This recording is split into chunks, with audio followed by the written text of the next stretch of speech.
La predicación del pastor José Manuel Sierra es una poderosa sinfonía de fe, arrepentimiento y llamado a la consagración total al Señor.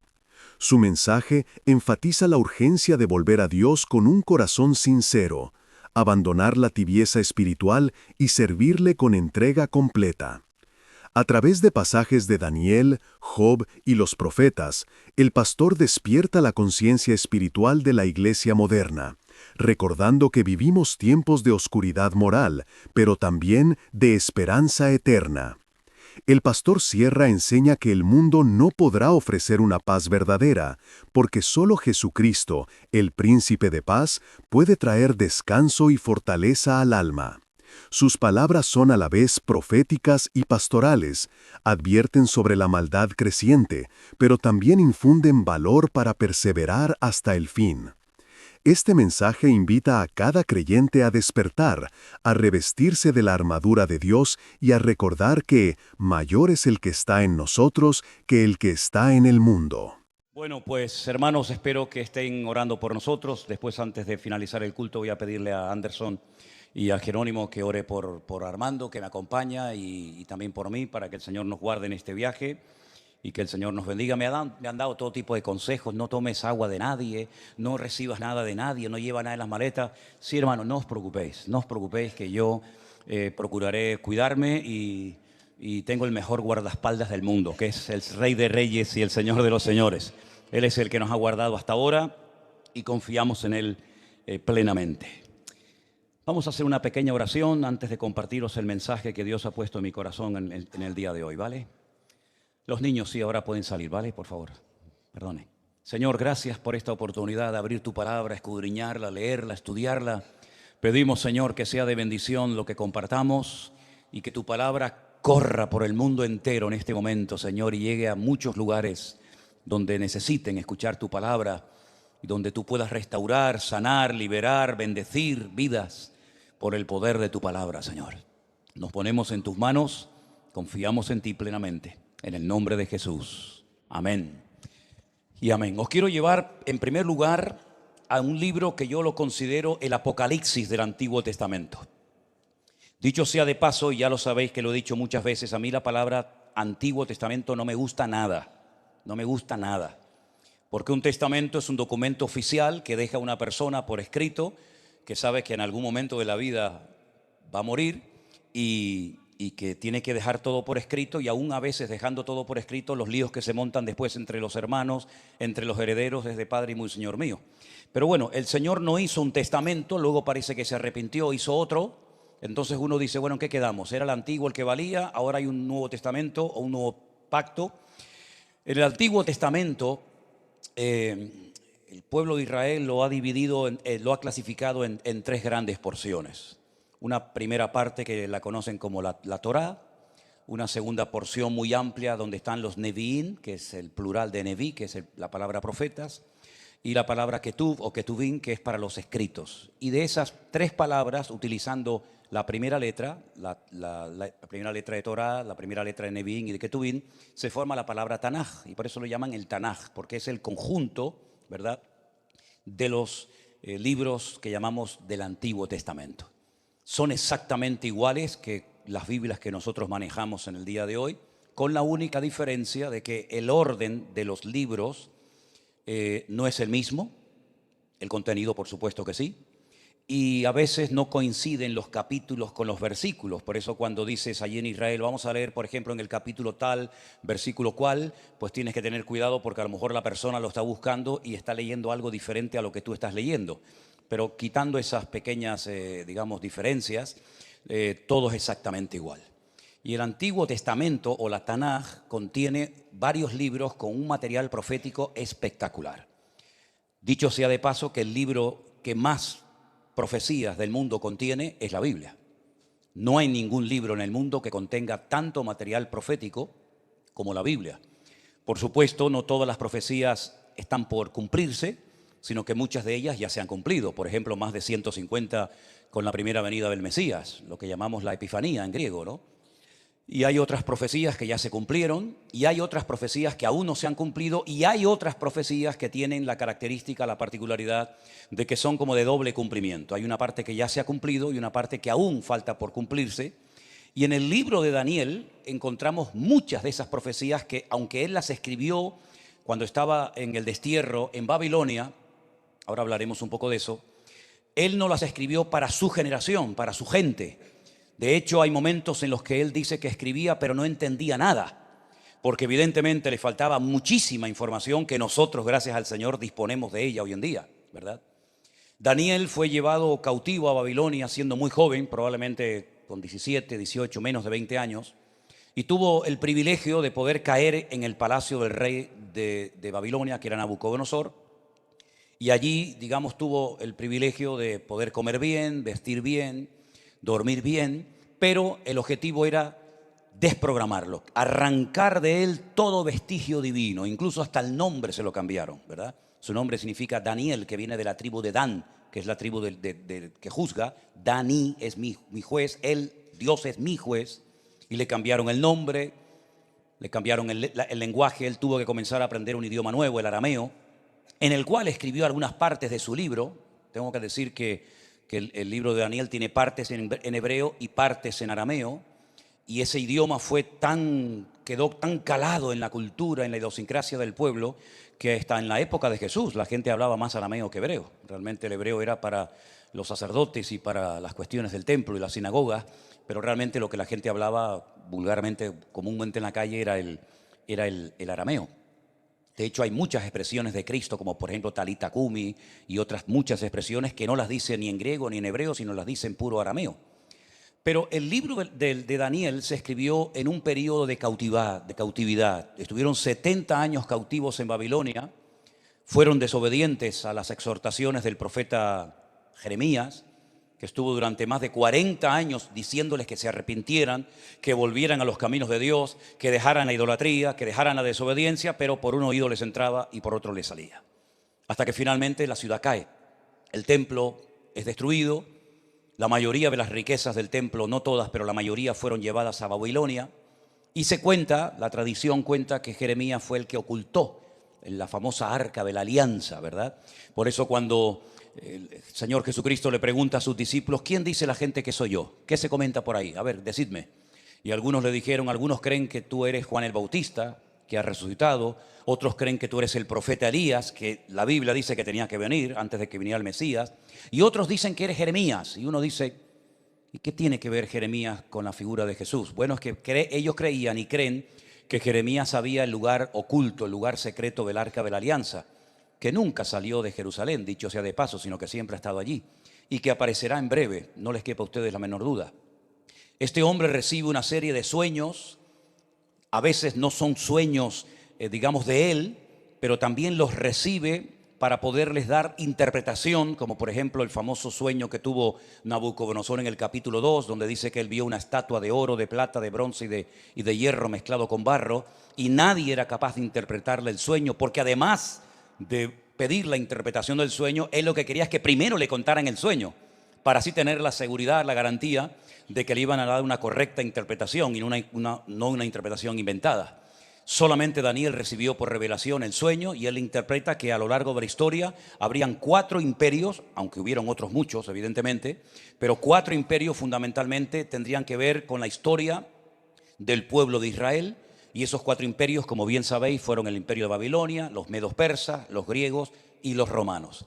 Daniel conoció el imperio de los babilónicos, también conoció parte del imperio de los medos persas, pero evidentemente por cuestión de edad no logró conocer el imperio de Grecia.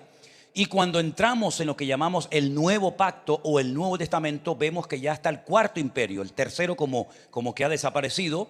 Y es que entre el Antiguo Testamento y el Nuevo Testamento hay 400 años de silencio, donde no hay profetas, no hay sueños, no hay revelaciones, solamente tenían que recurrir a la escritura, a la palabra escrita, y es en ese periodo de tiempo donde se levanta y cae el imperio griego de Alejandro Magno, donde bien saben ustedes que ese imperio se dividió en 4, ¿verdad? Todo el territorio, el vasto territorio que había abarcado Alejandro Magno, al no tener descendencia, pues termina dividiéndose en 4 de sus generales, Silimaco, Ptolomeo, Casandro y Seleuco, y ellos 4 se reparten el territorio conquistado por Alejandro Magno, y sobre todo, cuando uno estudia los seleucidas, ¿verdad?, que tienen que ver mucho con el tiempo de los macabeos en Israel, uno se da cuenta de que no solamente fueron 4 imperios literales que existieron y que jugaron un papel fundamental en el desarrollo profético de Dios, sino que también vemos 4 estrategias diferentes del diablo contra el pueblo de Dios. Por ejemplo,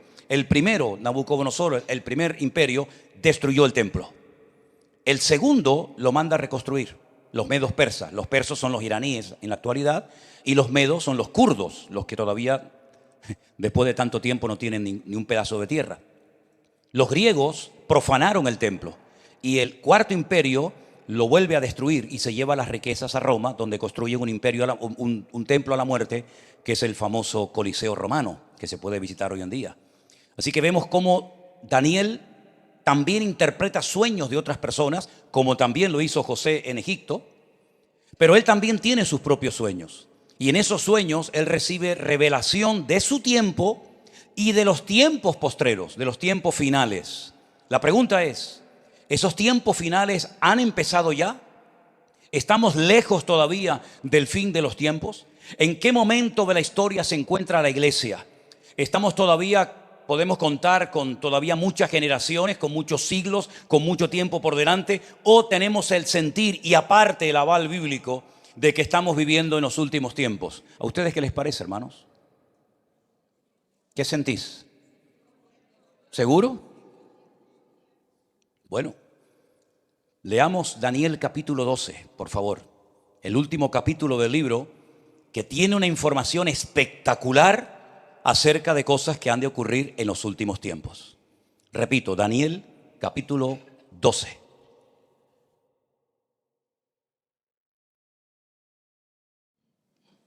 Los hermanos que están en sus casas y en las respectivas iglesias en este momento siguiendo la retransmisión, a veces hay un pequeño desfase de 10, 15, 20 segundos.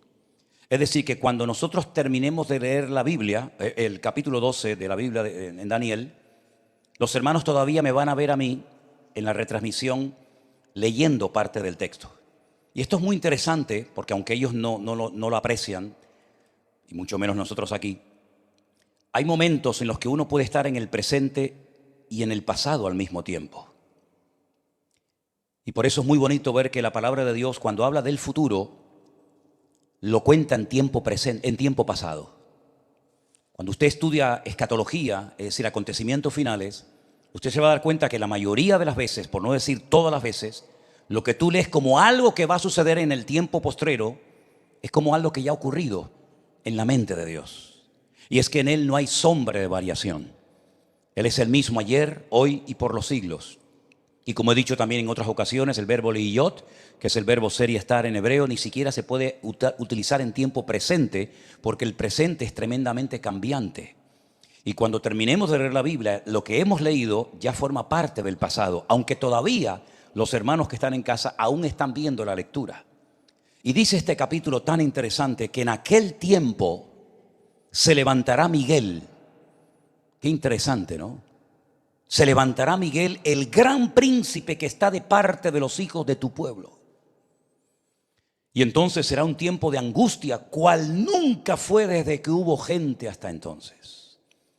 En el libro de Daniel aparecen 2 seres tremendamente poderosos.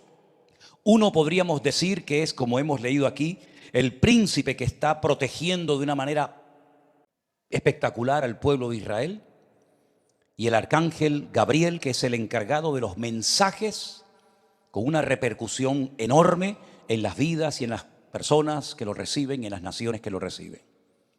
En este caso dice que Miguel en los últimos tiempos se levantará, y cuando él se levante, cuando él entre en escena, en la guerra espiritual, será un tiempo de angustia.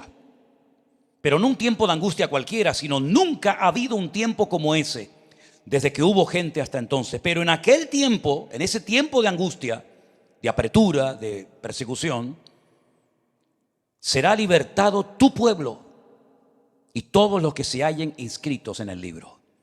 Recuerden que Daniel era judío, Por lo tanto, cuando le dice en aquel tiempo, tu pueblo será libertado, está hablando del pueblo de Daniel, que era el pueblo de Israel, pero fundamentalmente era judío, era de la tribu de Judá. Y muchos de los que duermen en el polvo de la tierra serán despertados. Unos para vida eterna y otros para vergüenza y confusión perpetua. Fijaros que está hablando de la resurrección, que aún no se ha producido ni una ni otra.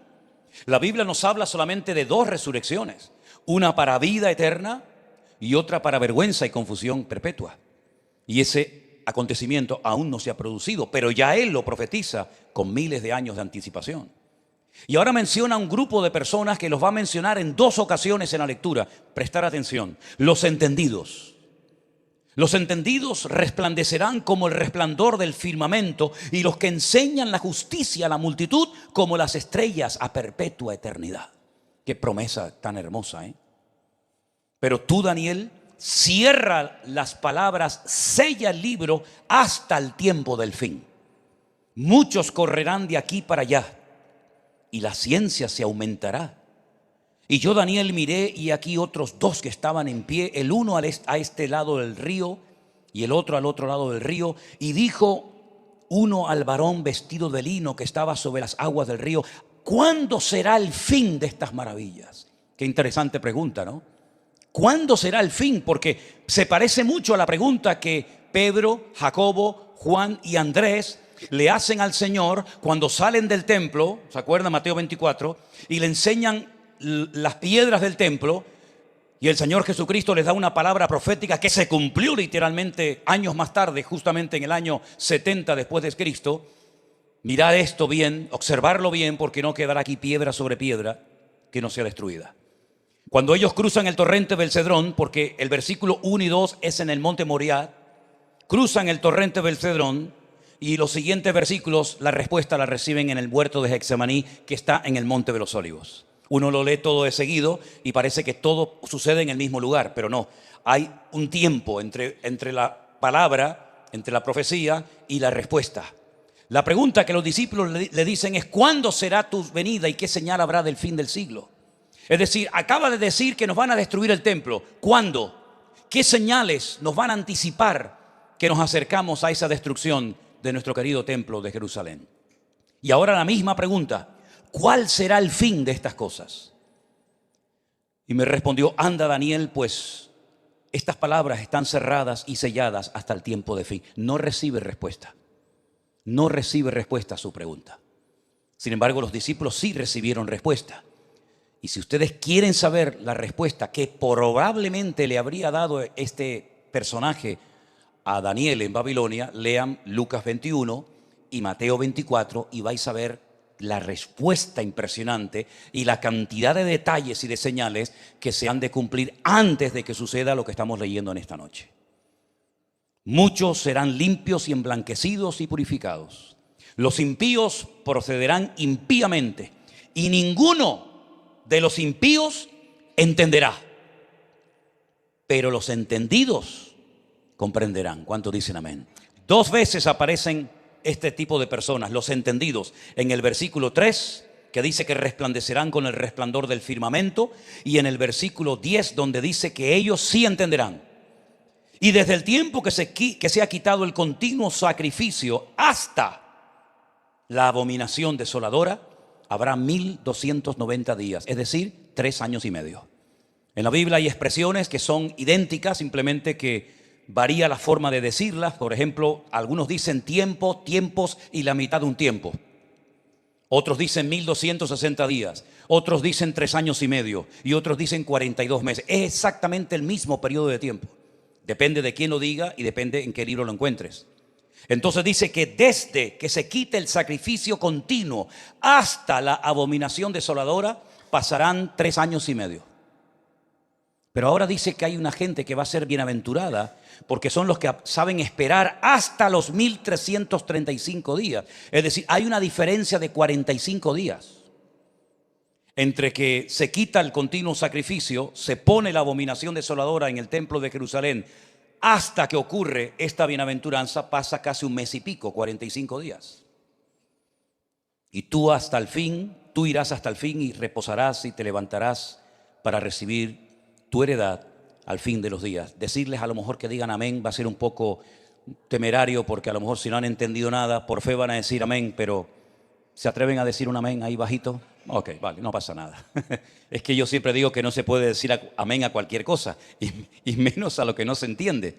Pero para eso estamos aquí, para ser entendidos. Porque yo quiero entender lo que mi Señor ha dicho en su palabra. ¿Y tú? Yo quiero entender lo que mi Señor ha revelado en su palabra para estar preparado, para que aquellas cosas no me sorprendan como ladrón en la noche, sino que pueda estar velando y orando activo en su obra, para que cuando Él venga no me diga siervo negligente, sino que me diga siervo fiel, sobre poco fuiste fiel, sobre mucho te pondré. Amén, hermanos. Daniel no entendía nada, y eso que preguntó, Daniel escribía lo que recibía por revelación, lo escribía en fe, en obediencia, pero lo que él escribía, lo que él anticipaba para los últimos tiempos, ni lo entendió, ni era para su época. Sin embargo, dice la palabra de Dios que nosotros vamos a ver cosas que otras generaciones nunca vieron, porque hay profecías que están como dormidas. Vivimos en un archipiélago rodeado de volcanes que en alguna ocasión se despierta alguno, pero que la inmensa mayoría de ellos, y que sigan así muchos años, están dormidos, pero no muertos. Me viene a la cabeza la palabra cuando le dijeron al Señor: no molestes más al maestro, la niña ha muerto. Y Él dice: la niña no ha muerto, la niña está dormida. Hay profecías que por supuesto no han muerto, la palabra de Dios no ha caducado, está en pleno vigor, pero están dormidas esperando su tiempo, su momento y su ocasión. Ya le dijeron los discípulos del Señor Jesucristo, un par de ellos, el día de la ascensión: Señor, ¿vas a restaurar el reino? La monarquía la vamos a ver otra vez en nuestra época. Hace siglos que no tenemos reyes. Hemos tenido jueces, hemos tenido profetas, tuvimos reyes, pero ¿vas a restaurar la monarquía, el reino? Y el Señor les dijo: no os toca a vosotros, sabéis las sazones que el Padre puso en su sola potestad. Por eso quiero decirles que nosotros somos una generación realmente privilegiada, porque vamos a ver todo el desarrollo profético de Dios en nuestros tiempos. Y vamos a ver lo malo y también lo bueno. El Señor Jesucristo dice que los últimos tiempos tendrían una serie de características particulares que las iban a diferenciar de otras épocas, de otras generaciones, de otros tiempos. Y es que en nuestros tiempos la maldad se multiplicaría. Gracias a Dios que no nos dijo por cuánto, si no nos asustaríamos. Es como cuando le dijo el Señor a Abraham: sal de tu tierra y tu parentela a la tierra que yo te mostraré. Si le hubiera revelado todo el plan y todas las pruebas y todas las luchas que tuvo que atravesar Abraham, probablemente el hombre se hubiera asustado y nunca hubiera salido. Por eso el Señor nos dijo por cuánto se iba a multiplicar la maldad. Pero hay que ser ciego, hay que tener el corazón de piedra para no darnos cuenta de que vivimos en una sociedad, en un mundo donde la maldad está como un caballo desbocado por todas partes. El mundo al revés. Lo que antes era malo ahora es bueno, lo que antes era bueno ahora es malo, y así sucesivamente. Y la pregunta es: ¿hasta cuándo nos va a permitir el Señor ver y experimentar lo que va a suceder en los últimos tiempos? La iglesia tiene que despertar a una realidad. El mundo no va a mejorar, España no va a mejorar, Europa no va a mejorar. Yo siempre he dicho, algunos dicen: bueno, este hombre es un poco exagerado. A mí me da exactamente igual, con la edad que tengo y a la altura que he llegado en mi vida, me da exactamente igual lo que digan los demás. Trump va a traicionar a Israel. En cualquier momento los va a abandonar. El otro día os sucedió algo terrible. A veces ocurren cosas y tenemos la gran ventaja de que, como dice aquí, la ciencia aumentará y la tecnología nos permite ver a veces en tiempo real cosas que están ocurriendo y la gente las ve, pero no se percata, no percibe lo que realmente allí está sucediendo. Allí encontrábamos al presidente de los Estados Unidos exigiéndole a Benjamín Netanyahu, presidente de Israel, primer ministro, que le pidiera perdón a Qatar por haberla atacado. Y vemos a Jacob doblándose ante Esaú, en vez de Esaú doblándose ante Israel. La palabra de Dios nos enseña que los hermanos se peleaban desde el vientre de la madre. Raquel llevaba un parto tan complicado, tan doloroso, tan horrible, que fue a consultar con Jehová Dios, y el Señor le dijo: 2 naciones hay en tu vientre, el mayor servirá al menor. Ella sabía perfectamente que tanto Jacob como Esaú nunca podrían tener paz entre ellos. Eran enemigos desde su vientre. Y dice la palabra de Dios que Esaú decidió matar a su hermano. Jacob nunca quiso matar a Esaú, sino todo lo contrario. Pero Esaú sí quiso matar a su hermano en el momento en el que pudiera hacerlo. De ahí que tuvo que huir 21 años. 21 años se tuvo que ir al destierro, ¿verdad? Jacob a la casa de Labán. Labán, ustedes saben que las palabras en hebreo, como muchas en español también, se pueden leer al revés y al derecho. Y Labán es el color blanco en hebreo. ¿Cómo se dice blanco en hebreo? Labán. ¿Y cómo se dice tramposo? Pues léelo al revés y ahí lo tienes. Era uno que daba una imagen de bueno, de noble, de hospitalario, pero es un tramposo. En cuanto te des la vuelta te la va a pegar y te va a traicionar. 21 años estuvo sin saber nada de su familia, sin saber nada de sus padres, protegiéndose de los celos amargos de su hermano Esaú. Curiosamente, el mismo número de años que sufrió creyendo que José había muerto. Y José estaba vivo en Egipto y durante 21 años no tuvo ningún contacto con él hasta que por fin se encontraron el padre y el hijo y besaron y lloraron juntos, ¿verdad? Y estamos viviendo unos tiempos en los que con otros nombres estamos viendo a Jacob, estamos viendo a Esaú, estamos viendo a los edomitas, estamos viendo a los filisteos, estamos viendo a Amalek, los enemigos de toda la vida, cada uno con sus particularidades y con sus estrategias, porque creo que estamos en una situación de una guerra espiritual en los aires tan tremenda como en la época en la que iba a nacer el Señor Jesucristo. Cada vez que en el mundo espiritual se produce esa guerra es porque algo está a punto de cambiar aquí en la tierra. ¿Cuántas veces me habéis oído decir que lo natural, lo que vemos cada día, es simplemente un reflejo del mundo espiritual?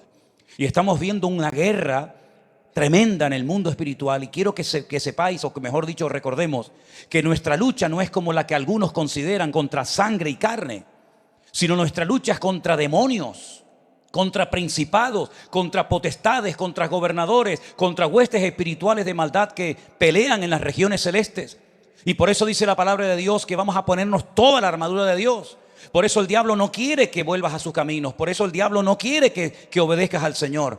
Algunos han perdido la espada, otros han perdido el yelmo, otros perdieron el casco, otros perdieron yo qué sé qué. Pero es tiempo de volver a Dios. Es tiempo de que la iglesia despierte ante la cruel realidad de que en cualquier momento vendrá la persecución contra nosotros también, queridos hermanos.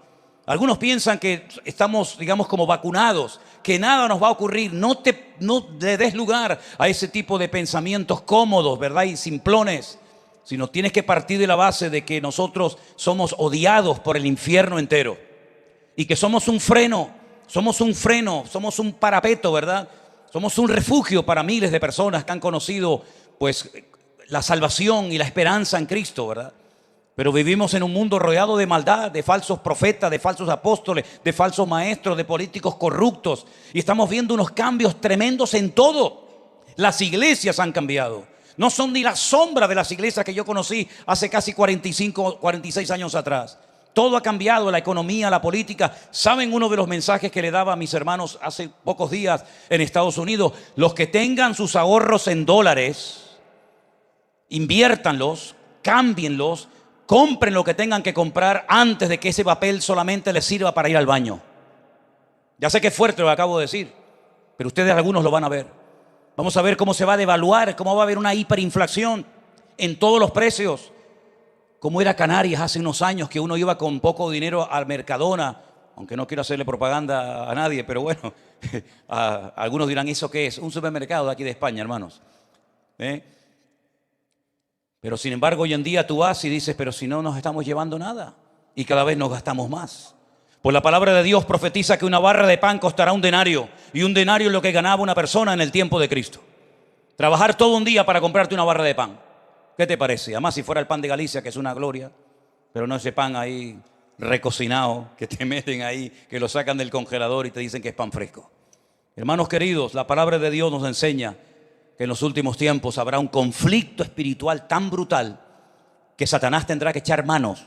Sí, escúcheme bien. Satanás tendrá que echar mano de demonios que llevan desde el tiempo del diluvio atados en el río Éufrates. Son tan destructivos, tan malignos, tan poderosos, que el Señor dice que los ató en prisiones de oscuridad. Y en los últimos tiempos la palabra de Dios dice que esos 4 demonios tremendamente poderosos y destructivos tendrán la oportunidad de tener un radio de acción limitado, que harán un daño terrible, porque Satanás sabe perfectamente que cuando la iglesia ora, cuando el pueblo de Dios se humilla delante del Señor, Satanás está vencido y está derrotado y tendrá que echar mano de más soldados y tendrá que echar mano de sus demonios tremendamente poderosos para poder contrarrestar el poder vivificador de la palabra del Señor. Por eso no hay tiempo que perder, hermanos. Ya no hay tiempo que perder. Muchos de nosotros ya hemos gastado más tiempo en cuanto a la vida cronológica y en cuanto a la vida ministerial de lo que nos queda. Es evidente. Por eso la palabra de Dios dice, no le deis lugar al diablo. Porque la palabra de Dios nos enseña que cuando se acabe la dispersión del poder del pueblo santo, todas estas cosas se cumplirán. ¿Y eso qué significa? Te lo voy a leer en otra versión. No hay una versión 100% fidedigna al texto original, evidentemente.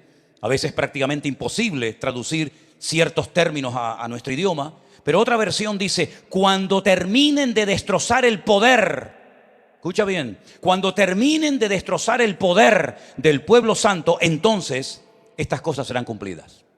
Interesante, ¿no? Interesante que una de las amenazas que de vez en cuando se le hace a Israel es no vendan armas, no le vendan esto, no le vendan aquellos, para que se quede sin fuerza, sin poder, sin capacidad armamentística y sean devorados por sus enemigos. Cuando terminen de destrozar el poder, cuando terminen de dispersar o de destruir el poder del pueblo santo, y en ese momento el pueblo santo no era la iglesia, no existía la iglesia en aquel momento, era el pueblo de Dios, pues todas estas cosas se cumplirán. Y estamos viendo cómo el mundo entero, pero así en cuestión de semanas, de días, de poco tiempo, se ha vuelto de tal manera que hoy en día salir a una calle y dar una opinión diferente a la de la masa, te juegas la vida. Porque tienes que opinar y tienes que comportarte como los borregos y todos tienen que ir al mismo paso. Y yo no estoy diciendo que todo lo que hagan allá esté bien hecho, yo no estoy diciendo eso. Pero sí estoy diciendo que leyendo la palabra de Dios, yo tengo que posicionarme en el lugar de la verdad, no en el lugar de la mentira. Y el lugar de la verdad es la palabra de Dios, son las profecías que se van a cumplir, y sabemos que cuando el mundo esté hecho pedazos, Satanás sacará de la chistera el gran invento, que también le va a salir el tiro por la culata, dicho sea de paso, pero como es un ser empecinado y empeñado en querer destruir, en querer matar, en querer hacer daño, pues no se le ocurrirá otra cosa que levantar a un fenómeno llamado por Juan el anticristo, que es un líder político con una fuerza tremenda, y por supuesto Europa, que ya está en coma y está ya totalmente rendida y totalmente ya hecha pedazos, no es ni la sombra de lo que era. Miren Francia, miren Alemania, miren España, miren Inglaterra, da pena verlas, ¿verdad? Pues la palabra de Dios nos enseña que del antiguo territorio que abarcó el Imperio Romano, que por cierto era toda Europa, todo el Medio Oriente y lo que llamamos hoy en día el Magreb, del norte de África, se levantará un personaje siniestro con la ayuda de otro falso profeta que vivirá en Roma, y ambos harán una especie de sociedad, intentarán pues traer paz y seguridad. Y yo me río de todos estos tratados y de todos estos esfuerzos que hacen los hombres por decir, vamos a hacer el pacto de Abraham, vamos a meter a estos y aquellos y vamos a llevarnos bien, y ahora vamos a... Hermanos queridos, el hombre no puede producir paz. Nosotros, ni siquiera los cristianos, podemos producir paz. El único que puede poner paz en los corazones y en las naciones de la tierra es el príncipe de paz, el rey de reyes y el señor de los señores. Pero no quieren su paz, no quieren la paz de él. Quieren la paz del papel, quieren la paz del yo, del ego, de yo lo he hecho. Incluso algunos dicen que bueno, que lo que anhelan, y ya lo han dicho abiertamente, es que le den el premio Nobel de la paz. Sin embargo, dice la Biblia que a los pacificadores se les llamarán hijos de Dios. ¿Cuántos dicen amén? Ese es el mejor título que podemos tener, lo que creemos en la paz. Pero en la paz no de los hombres, la paz de Cristo, la paz que Él nos da, que el mundo no nos la puede dar, ni tampoco nos la puede quitar.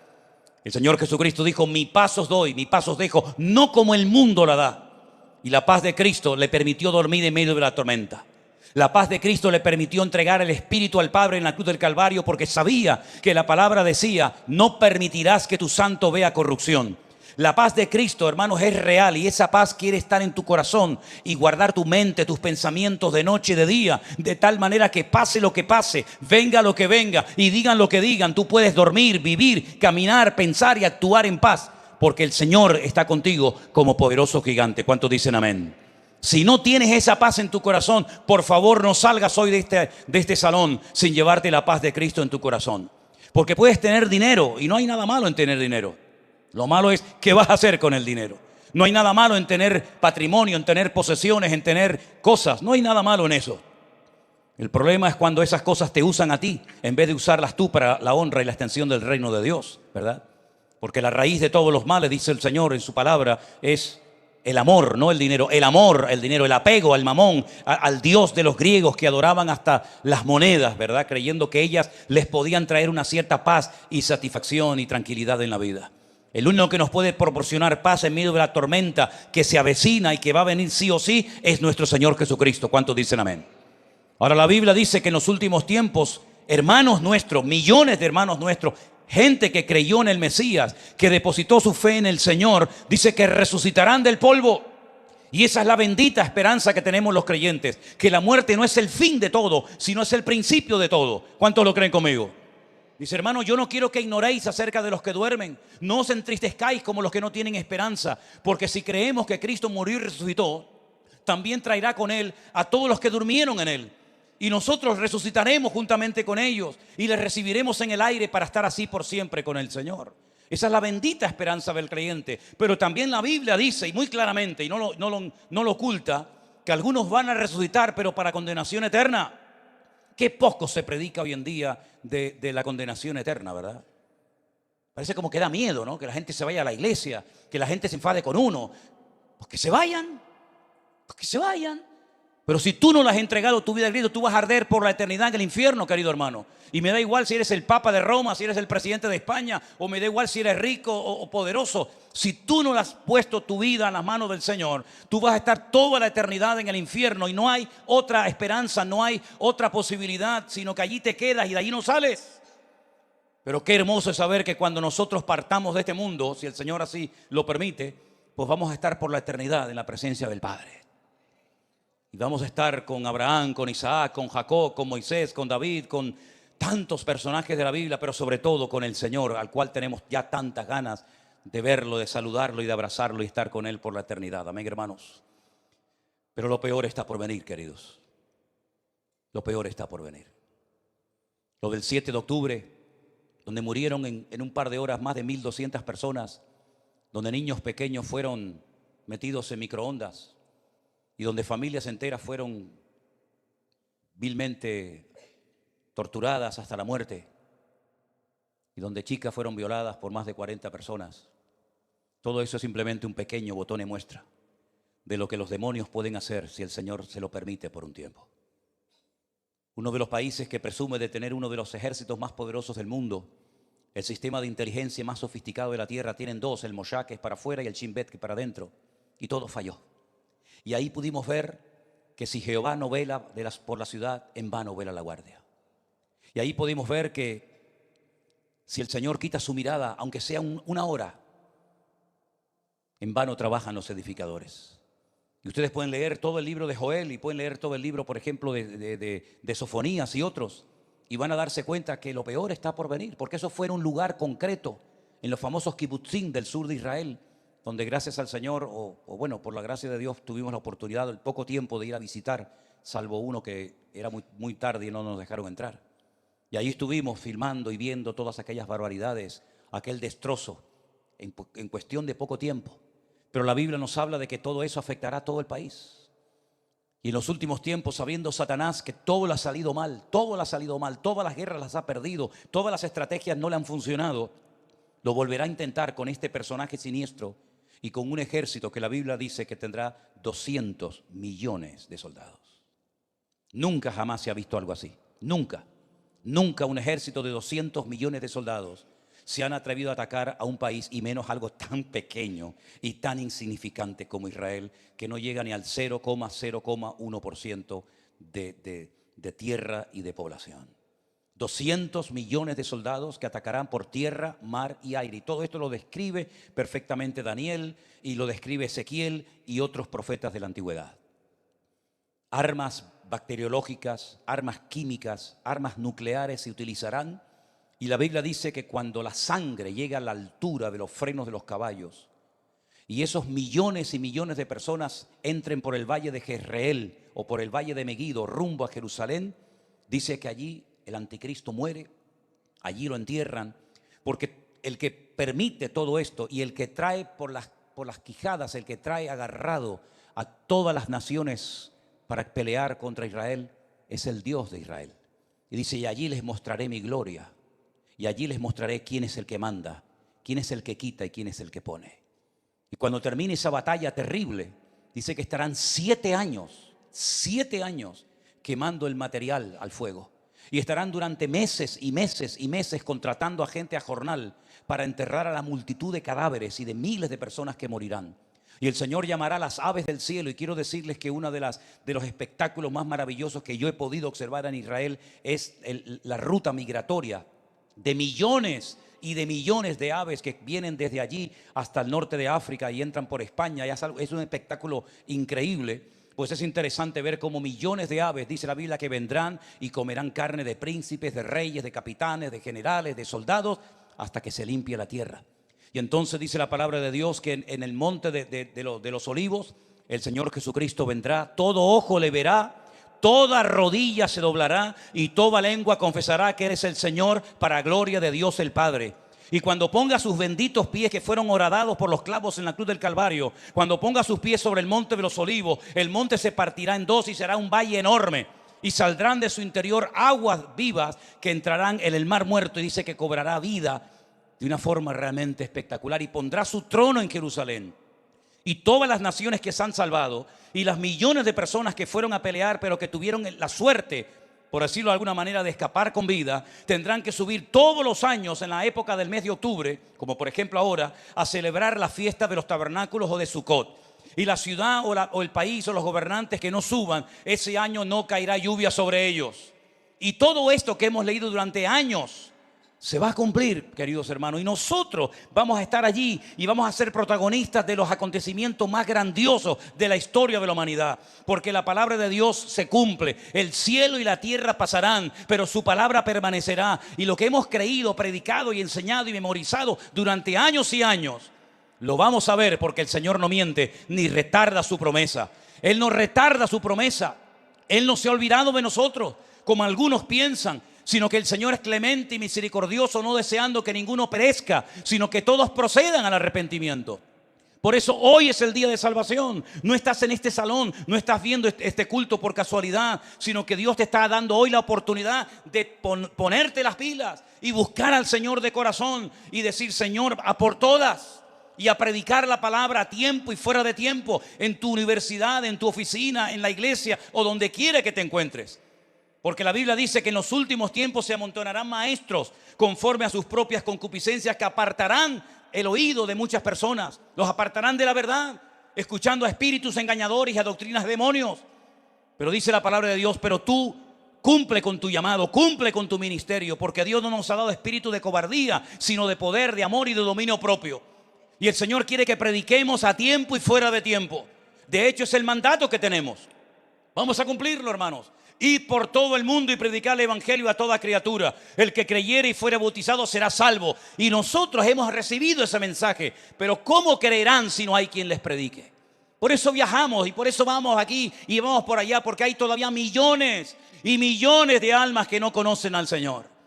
Gracias a Dios ya podemos hablar de miles, pero todavía hay millones de personas que no han tenido nunca la oportunidad de oír el evangelio. Y por eso tenemos que orar para que se produzca una revolución espiritualmente hablando, en el buen sentido de la palabra, para que millones de personas, ¿verdad?, entren en el reino de Dios, y ese hambre de palabra y esa sed de palabra esté en sus vidas y nosotros podamos llevar la palabra del Señor. Somos entendidos en los tiempos, porque la Biblia dice, y lo hemos leído en esta tarde, que los hombres naturales, es decir, los que no tienen el Espíritu de Dios, no se enteran de nada. Ven las noticias y no saben qué decir, opinan como los demás, porque no perciben las cosas del Espíritu, porque para ellos son locura. Pero dice el apóstol Pablo: pero el hombre espiritual, por el contrario, dice que todo lo juzga. Tiene un discernimiento, un olfato espiritual diferente al de los demás. Y nosotros sabemos perfectamente que estamos en la recta final. No hay marcha atrás, hermanos. Ya no hay marcha atrás. Israel nunca volverá a ser el país que yo conocí hace más de 20 años atrás, cuando fui por primera vez allí y me cautivó. Israel nunca más volverá a ser lo que fue. El mundo nunca más volverá a ser lo que fue. Hay llamados, hay toques de trompeta, hay alarmas que se están oyendo constantemente. En el 2020 tuvimos una a nivel mundial y algunos no se enteraron. O ya nos hemos olvidado de que estuvimos encerrados durante meses y meses. Yo, por ejemplo, que vivía aquí adentro. ¿Quién permitió todo aquello?